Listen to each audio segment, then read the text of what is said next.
अस्सलाम वालेकुम guys, chapter number 8 उसकी फर्स्ट एक्सरसाइज का फर्स्ट क्वेश्चन है ये। एंड इस चैप्टर का जो टाइटल है mathematical induction and binomial theorem. So means से इस चैप्टर में मैथमेटिकल इंडक्शन और बायनोमियल थ्योरम से रिलेटेड आपके क्वेश्चंस आएंगे। सो अभी ये जो क्वेश्चन है ये मैथमेटिकल इंडक्शन का क्वेश्चन है और स्टेटमेंट यहाँ पे मैंने स्टेटमेंट लिखी है। स्टेटमेंट लिखने के जस्ट एक मकसद है, वरना बुक्स तो सारे के पास होती है, यहाँ स्टेटमेंट लिखने की कोई लॉजिक नहीं बनती। मैं जस्ट स्टेटमेंट को रीड आउट भी कर सकता था, सिर्फ एक वर्ड की वजह से यहाँ पे मैंने स्टेटमेंट लिखी है। और वो वर्ड क्या है? This is the word. ये एक्चुअली कई बच्चों को मैंने देखा है कि कंफ्यूज करता है। वैसे तो ज़्यादातर आप लोगों को पता होगा, ज़्यादातर स्टूडेंट्स को इस वर्ड का पता होगा, लेकिन कुछ बच्चे हैं जिनको ये कंफ्यूज करता है और वो पूछने से बेचारे हेजिटेट करते हैं टीचर से कि पूछा तो टीचर आगे से हंस ना दे या आगे से कोई स्ट्रेंज किस्म का रिप्लाई ना मिले। सो इसको मैं क्लियर कर देता हूँ। जस्ट इस वर्ड की वजह से स्टेटमेंट लिखी है।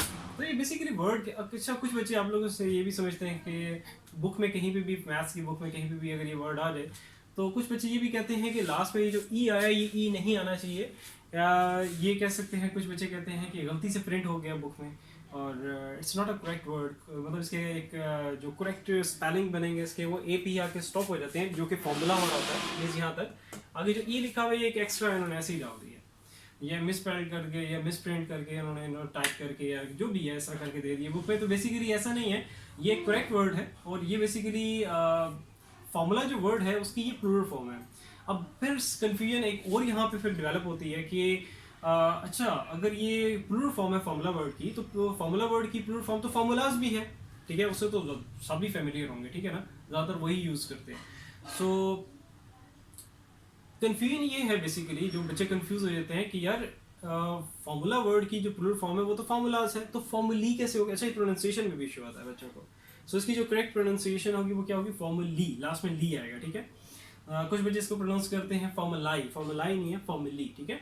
सो ये बेसिकली, अच्छा, फॉर्मूला वर्ड की एक्चुअली दो प्लूरल फॉर्म्स हैं, एक तो फॉर्मूलाज है और दूसरी फॉर्मूली है, जो कि यहाँ पे लिखी हुई है। अब दोनों ही ठीक हैं। अब फॉर्मूलाज जो प्लूरल वर्ड है इसका, फॉर्मूला का जो प्लूरल फॉर्म है फॉर्मूलाज, अब वो किस किस कॉन्टेक्स्ट में और कहाँ कहाँ पे यूज़ की जाती है, किसके लिए यूज़ की जाती है? फॉर्मूली, ये भी प्लूरल फॉर्म है फॉर्मूला वर्ड की, ये किस किस कॉन्टेक्स्ट में कहाँ कहाँ पे यूज़ की जाती है। सो इससे रिलेटेड डिस्क्रिप्शन में मैं डाल दूंगा, वहाँ से रीड आउट कर लेना, ठीक है। सिंपल वर्डिंग में डाल दूंगा। स्टिल अगर वहाँ पे कुछ समझ ना आए, कुछ कन्फ्यूजन स्टिल रहे, तो फिर कमेंट सेक्शन में सेपरेटली मेरे से पूछ लेना, ठीक है।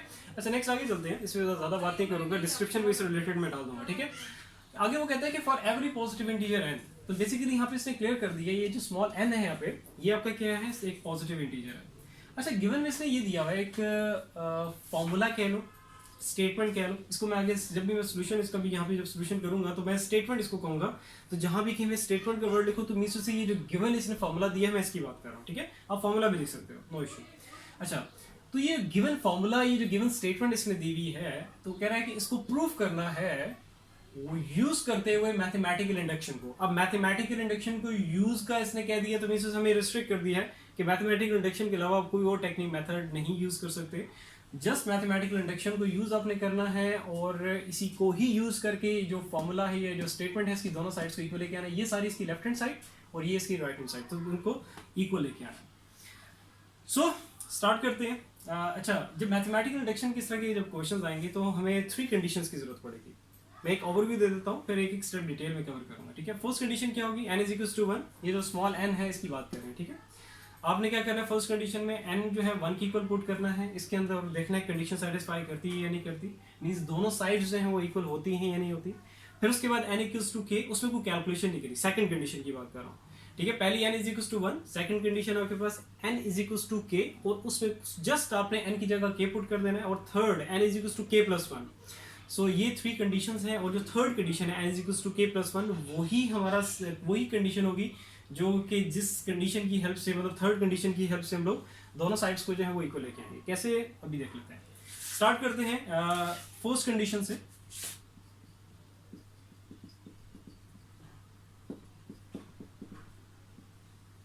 फर्स्ट कंडीशन है for n is equals to 1। अच्छा, फर्स्ट कंडीशन के लिए आपने क्या करना है कि ये जो गिवन स्टेटमेंट, ये जो गिवन इसने फॉर्मूला ऊपर दिया हुआ है सारे का सारा, इसमें जस्ट आपने n वाला पोर्शन पिक करना है। दोनों साइड्स पे जहाँ जहाँ पे n है सिर्फ वो वाला पोर्शन पिक करना है, मींस ये 1 5 9 ये वाला पिक नहीं करना, ठीक है। फर्स्ट कंडीशन की बात हो रही है, ठीक है। जब n इज इक्वल्स टू 1 हम पुट करेंगे, मतलब n की जगह 1 पुट करेंगे उसमें। सो जस्ट जो पोर्शन मैंने कंसीडर किया हुआ है जस्ट वो मैं लिख लेता हूँ, और चेक करना है कि ये फर्स्ट कंडीशन जो है जो कि n इज इक्वल्स टू 1 है, मतलब n की वैल्यू 1 पे ये सेटिस्फाई करता है या नहीं करता, मतलब दोनों साइड्स इक्वल आती हैं या नहीं आती, ठीक है, जो कि आनी चाहिए। अच्छा, जहां जहां पे n है वहां पे क्या पुट कर देना आपने, 1 पुट कर देना है, -1 चलते जाओ, 4 -3। अच्छा, ये 1 बाहर हम लिखने की जरूरत नहीं, क्योंकि 1 जिससे मल्टीप्लाई होगा तो सिंपल आपको वही चीज आ जाएगी। सो 2 1 2 -1, तो ये आपके पास आ गया 1 और यहाँ भी आ गया 1, तो इट मीन्स इट्स सेटिस्फाइड। तो जो फर्स्ट कंडीशन है वो हमारी क्या होगी, वो सेटिस्फाई हो चुकी है। अच्छा, इसके ये जो आपका क्वेश्चन है ये मैथमेटिकल डिक्शनरी क्वेश्चन, इससे लेके इसके सोल्यूशन को लेके काफ़ी सारी कंट्रोवर्सीज को, काफ़ी सारे कह सकते हैं कि कन्फ्यूजन हैं बच्चों के माइंड में। वो ये इस वजह से क्योंकि इसका जो सोल्यूशन है वो मल्टीपल तरीके से हो सकता है, ठीक है ना। वैसे तो मैथ्स के काफ़ी सारे ऐसे क्वेश्चन हैं जो कि मल्टीपल मेथड्स तरीके से हो सकता है, लेकिन इसमें कन्फ्यूजन कुछ ज़्यादा है बच्चों को, ठीक है। क्यों? क्योंकि अगर आप कोई भी की बुक उठाओगे, हर की बुक पे डिफरेंट तरह का सोल्यूशन है इसका। इसकी क्या कहते हैं, बुक में जो एग्जाम्पल इसने दी हुई है उसको डिफरेंट तरीके से सॉल्व किया हुआ है, टीचर्स डिफरेंट तरीके से कराते हैं, तो सारे स्टूडेंट्स जो हैं वो एक मिक्सअप रहते हैं, मतलब एक खिचड़ी बनी रहती है और कन्फ्यूजन रहती है कि यार ये एक्चुअली है क्या, इसका एक पैक्ट सोल्यूशन क्या है, कन्फाइंड किस्म का, मतलब टू द पॉइंट सोल्यूशन इसका क्या होगा। अभी मैं यहाँ पे जो इसका सोल्यूशन करवा रहा हूँ और आगे जो भी वर्डिंग वगैरह लिखवाऊंगा, जो स्टेप्स कराऊंगा, ये जस्ट आप पेपर में करके आपके जितने भी मार्क्स का हुआ, 8 मार्क्स का, 6 मार्क्स का, 5 मार्क्स का, जितने मार्क्स को उसमें आपके फुल मार्क्स आएंगे, ठीक है। कोई मार्क्स आपके नहीं कट कर सकेगा, और टू द पॉइंट यहाँ पे मैं करूँगा, ठीक है। कोई एक्स्ट्रा वर्ड, कोई एक्स्ट्रा स्टेप नहीं करूँगा, ठीक है।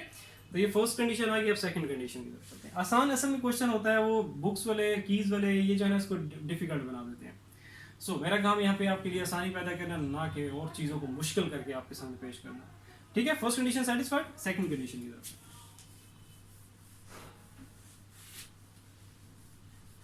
अच्छा भाई, सेकंड कंडीशन हमारे पास क्या होगी, इसको भी इरेज करना होगा, क्योंकि अभी हम लोगों ने सपोज करना है, और ये जो हाईलाइटेड ये अंडरलाइन मैंने किया था इसको मैं हटा देता हूँ, क्योंकि अभी पूरी स्टेटमेंट जो पूरा फॉर्मूला है वो हमें पिक करना है सेकंड कंडीशन में, ठीक है। फर्स्ट कंडीशन है जो एन वाला पोर्शन था, जस्ट आपने वो पिक किया। सेकंड और थर्ड में पूरी की पूरी स्टेटमेंट आपने उठानी है, ठीक है। सो सेकंड कंडीशन, ठीक है, वो स्टेटमेंट जब भी मैं कह रहा हूँ तो ये जो गिवन फॉर्मूला है मैं इसकी बात कर रहा हूँ, ठीक है। मार्केट चेंज कर लेते हैं। सेकंड कंडीशन, इसमें अब मैं सपोज करूंगा, suppose the given statement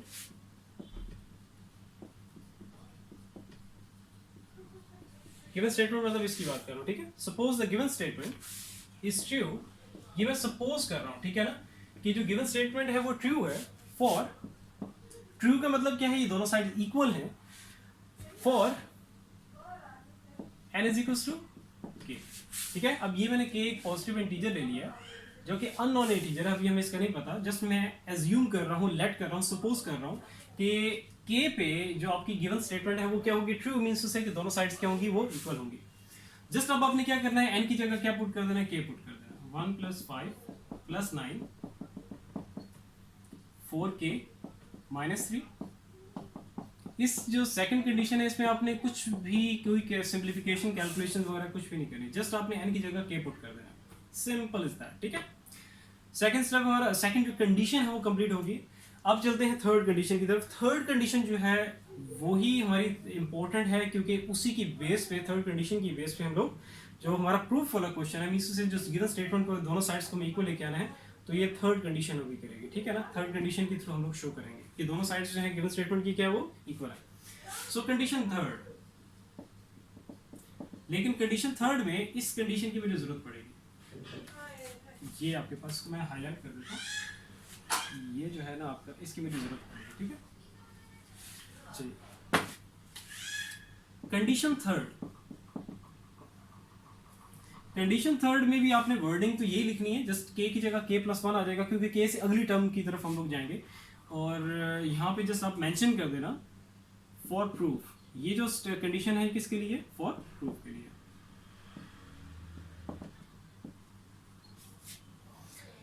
चलो भाई, थर्ड कंडीशन जो कि प्रूफ के लिए इंपॉर्टेंट है, कि किसी की बेस पे हम लोग प्रूफ करेंगे, दोनों साइड्स को इक्वल लेके आएंगे, तो वर्डिंग आपने ऊपर जो लिखी है वही दोबारा से लिख दो। सिर्फ थोड़ा बहुत चेंज आएगा, वो चेंज क्या आएगा मैं बता दूंगा। Suppose the given statement is true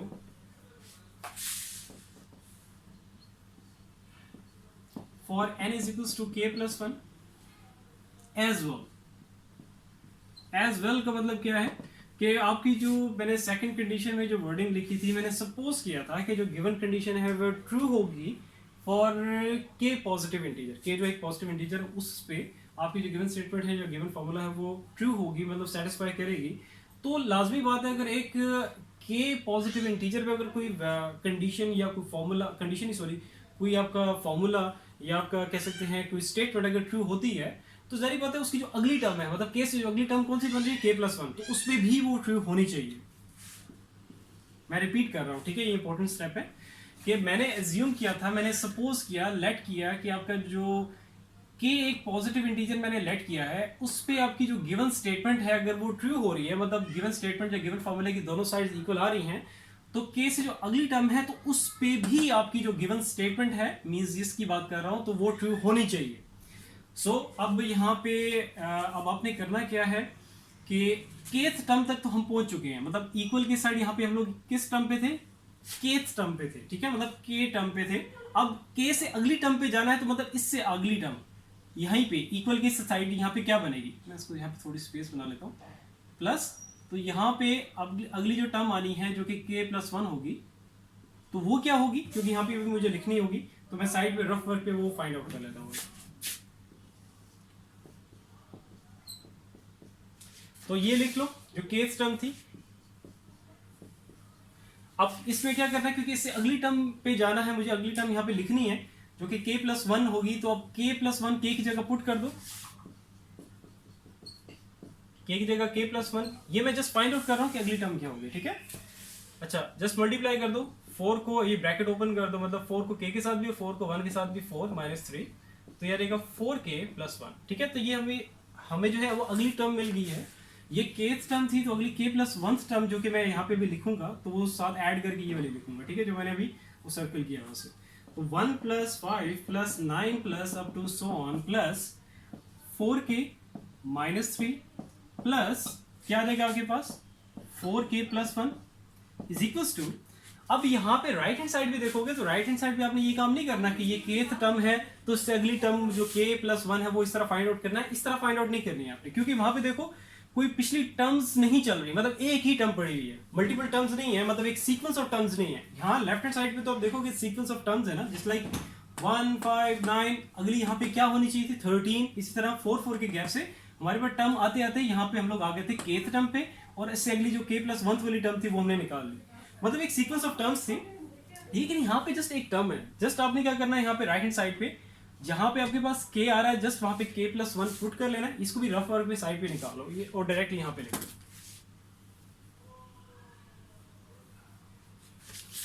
तो k की पहले ये लिख लो k 2k minus 1, I hope ये समझ आ गई हो, अलग करे ये बात कि देखो यहाँ पे आपके पास एडिशन के साथ टर्म्स आ रही है, ठीक है, 1 plus 5 plus 9 plus 13 plus up to so on करते करते केथ टर्म पे आ रहे हैं हम लोग, ठीक है ना।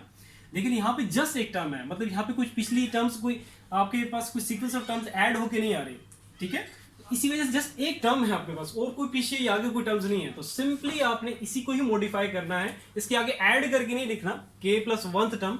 तो आपके पास क्या रहेगा, जस्ट k की जगह k प्लस 1 लिखो, जहां जहां पे k है वहां पे k प्लस 1 पुट कर दो, सिंप्लीफाई कर लो, ये तो k प्लस 1 ही रहेगा, और इसको मल्टीप्लाई मतलब इसकी ब्रैकेट ओपन कर दो तो आ जाएगा 2k plus 2 minus 1 k plus 1 2k plus 1, ठीक है। तो ये बेसिकली हमारे पास आ गई, जो कि अब यहाँ पे मैं लिखूंगा क्योंकि k प्लस 1 टर्म की हम बात कर रहे हैं, ठीक है। सो यहाँ पे अब आ जाएगा, ये तो केथ टर्म थी तो इसकी k प्लस 1 टर्म आ गई k प्लस 1 और 2k प्लस 1, ठीक हो गया। अच्छा भाई, अब यहाँ पे एक स्टेप अभी और है, ठीक है, फिर मैं आपको बताऊंगा एक्चुअली हमें दोनों साइड्स को इक्वल कैसे लेकर आना है, मतलब जो गिवन स्टेटमेंट है उसको प्रूफ कैसे करना है, शो कैसे करना है कि दोनों साइड्स इक्वल है, ठीक है। लेकिन उससे पहले एक स्टेप है, अगर आप यहाँ पे देखो कि, और ये इसको मैं अरेज कर देता हूँ, उसकी जरूरत नहीं तो समझाने के लिए मैंने लिखा था। अच्छा, यहाँ पे अगर आप देखो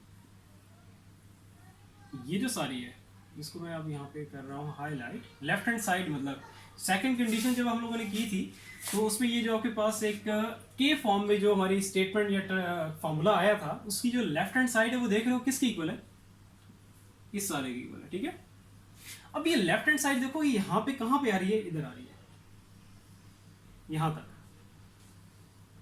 ठीक है। इसको देखो सेम है 1 + 5 + 9 plus up to so on plus 4k - 3। अब ये सारी जो है वो किसकी इक्वल है, इसकी इक्वल है। इट मीन्स टू से कि यही चीज मैं उठा के यहां पे इंसर्ट कर सकता हूं इस सारे की जगह पे, क्योंकि ये वाली चीज इसकी इक्वल है। तो ये इसकी जगह मैं लिख दूंगा के, इधर की इंक खत्म हो रही है तो इसकी जगह रहेगा के 2k - 1, ठीक है। इस सारे की जगह ये लिख दिया plus 4k + 1 is equals to k + 1। Right hand side को नहीं छोड़ना, राइट हैंड साइड आपके पास जो आ गई है वो आपके पास वैसी ही रहेगी, उसकी इक्वल हमें लेके आना है, ठीक है। तो यहां से अब हमें क्लियर हो गया कि एक्चुअली अगर मैंने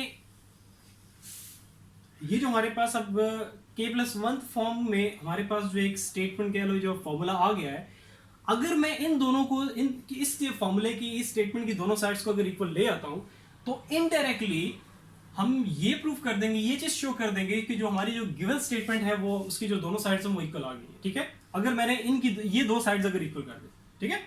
तो यही था थर्ड कंडीशन, ये ऐसे ही हमें हेल्प आउट करती है कि जो गिवन स्टेटमेंट है उसकी दोनों साइड्स को इक्वल कैसे लेके आना है। तो बेसिकली अब हमें इन दोनों साइड्स को इक्वल लेके आना है। जैसे ही अगर इक्वल आ गई तो हम कहेंगे जो हमारी गिवन स्टेटमेंट है वो मतलब सिंपल हम कहेंगे हमारा जो है वो प्रूव हो गया है, मीन्स से कि जो गिवन स्टेटमेंट है वो उसकी दोनों साइड्स जो है वो इक्वल आ गई, ठीक है।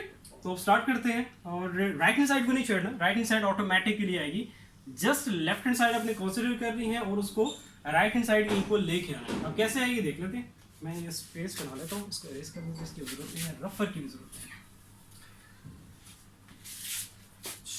बस अब किसी चीज़ की जरूरत नहीं हो, पर ये बस ये हमारा आ गया, बस इसी की दोनों साइड्स को इक्वल लेके आना है।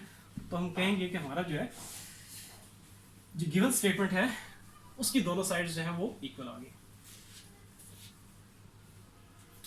सारा इरेज कर देते, कुछ भी अब हमें जरूरत नहीं है।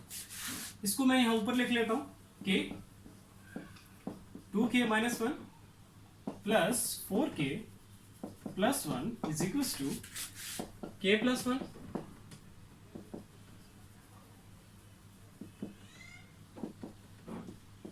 2k + 1। चलो भाई, अब मैं इसमें से लेफ्ट हैंड साइड कंसीडर कर रहा हूँ, ठीक है। राइट हैंड साइड ऑटोमेटिकली जाएगी k 2k - 1 4k + 1। इसको पहले मल्टीप्लाई करो, ब्रैकेट्स में तो सारी ओपन कर दो, k इसके साथ मल्टीप्लाई करोगे तो आ जाएगा 2k² माइनस k1 से तो k आ जाएगा, इसकी जस्ट ब्रैकेट ओपन कर दो। अच्छा जी, 2k², इनको जस्ट ऐड सब्ट्रैक्ट करो तो आपके पास क्या आ जाएगा प्लस 3k + 1। इसको फैक्टराइज कर लो। अच्छा, फैक्टराइजेशन में अगर स्टिल इशू है तो मुझे बता देना, ठीक है ना। जो भी बेसिक मैथमेटिक्स उसमें कहीं भी इशू आ रहा है पूछने से ना हिचके जाओ भाई, ठीक है। अब भी से बेसिक्स जो है अपनी स्ट्रॉन्ग कर लो, क्योंकि बेस स्ट्रॉन्ग नहीं होगी ना फिर आगे जाके प्रॉब्लम एक्चुअली सारी बेस की है। बेस अगर आप किसी बच्चे की अगर बेस स्ट्रॉन्ग है ना तो आगे कोई प्रॉब्लम आएगा। और बेसिकली कुछ बच्चे हैं जो कहते हैं हमारा इंटरेस्ट नहीं है मैथमेटिक्स में, वो जस्ट बिकॉज कि उनकी बेस स्ट्रॉन्ग नहीं है। बेस एकदम स्ट्रॉन्ग हो जाएगी, मैथमेटिक्स इंटरेस्टिंग सब्जेक्ट है। सो इसलिए कहीं पे कुछ भी बेसिक चीज़ जो मैं जब भी कोई भी क्वेश्चन करवा रहा हूँ उसमें कि प्लस माइनस मल्टीप्लाई डिवाइड वाली भी चीज़ अगर कहीं समझ नहीं है तो वो भी पूछो, ठीक है। बस अपने जो भी कॉन्सेप्ट्स क्लियर रखो और बेस स्ट्रॉन्ग रखो। अच्छा, फैक्टराइजेशन मैं डायरेक्टली करो, लेकिन स्टिल अगर यहाँ पे इशू हो तो मुझे बता देना, ठीक है। 2k² प्लस तो ये आपके पास आ जाएगा, इसमें से आप ले लो कॉमन, तो कॉमन आ जाएगा 2k + 1 k + 1। सो जो चीज़ रिपीट हो रही है उसको एक दफ़ा ले लो या कॉमन ले लो 2k + 1। तो ये बेसिकली हमारे पास रिजल्ट आ गया। जो लेफ्ट हैंड साइड हमने कंसीडर की थी तो उसका रिजल्ट हमारे पास ये आ गया, जो कि हमारे पास राइट हैंड साइड के इक्वल आ गया। तो ये बेसिकली हम इसको लिख सकते हैं, it is equals to right hand side, ठीक है। हम लेफ्ट हैंड साइड लेके चले थे तो जो हमारे पास ये रिजल्ट आया जो कि राइट हैंड साइड की इक्वल है। So it's we can say that, so it's proved. तो अब नीचे जो वर्डिंग आपने लिखनी है वो मैं लिख देता हूँ और वो लाजमी लिखनी है, ठीक है। वो सोल्यूशन का हिस्सा, उसके मार्क्स होंगे। अच्छा, स्पेस में बना लेता हूँ, इतनी सी स्पेस है ना।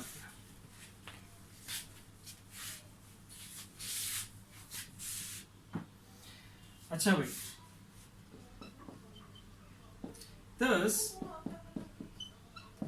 thus by the principle of mathematical induction, thus by the principle of mathematical induction,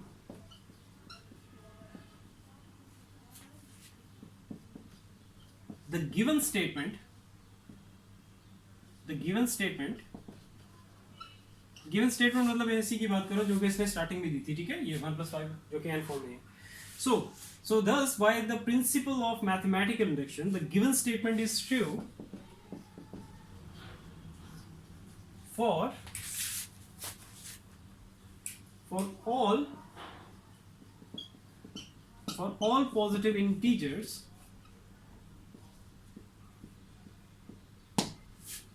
n, ठीक है. सो ये हम लोगों ने ये वर्डिंग आपको लास्ट में लिखनी है, और ये बेसिकली हमने प्रूव कर लिया है मैथमेटिकल इंडक्शन को यूज़ करते हुए कि जो आपकी गिवन कंडीशन गिवन स्टेटमेंट या गिवन फॉर्मूला था, वो जो है हमारा क्या है, वो उसकी दोनों साइड से इक्वल आ गई है. Means it's true. जब ट्रू के वर्ड लिख रहा हूँ मीन्स उससे कि वो जो उसकी दोनों साइड्स हैं वो इक्वल है. इट्स प्रूव्ड, ठीक है. स्टिल अगर कहीं पे भी कंफ्यूजन है किसी भी तरह की, तो नीचे कमेंट सेक्शन में कमेंट करके आप लोग पूछ सकते हैं, ठीक है. बाकी देख लो कोई ऐसी जैसे कोई hard and you can say that कोई डिफिकल्ट सी कैलकुलेशन सिम्प्लिफिकेशन या कोई फॉर्मूला नहीं है इसमें. बस ये है कि आप लोगों ने जो मैंने स्टेप्स जो कंडीशंस करवाई हैं, तो उनको अपने प्रॉपर तरीके से अपनी अपनी जगह पे रखते हुए, और हर चीज़ जहाँ जहाँ पे जो वर्डिंग मैंने लिखी है वो आपने वैसे ही कर दी है. अच्छा, इसके जो क्वेश्चन है,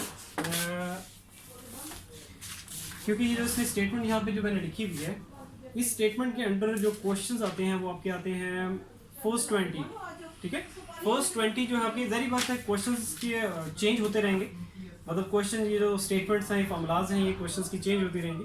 लेकिन ये है कि करने का जो एक लेआउट करने का जो एक तरीका है, पैटर्न है, वो इसी तरह रहेगा. यही 3 कंडीशंस हैं, यही सब कुछ है, ये इस तरह की वर्डिंग होगी, ठीक है. सो आई होप क्लियर होगा. स्टिल अगर कहीं पे भी कंफ्यूजन है किसी भी तरह की, तो नीचे कमेंट सेक्शन में कमेंट करके आप लोग पूछ सकते हैं. इंशाल्लाह ताला फिर नेक्स्ट वीडियो में मिलते हैं. अपना बहुत सारा ख्याल रखो. अल्लाह हाफिज़.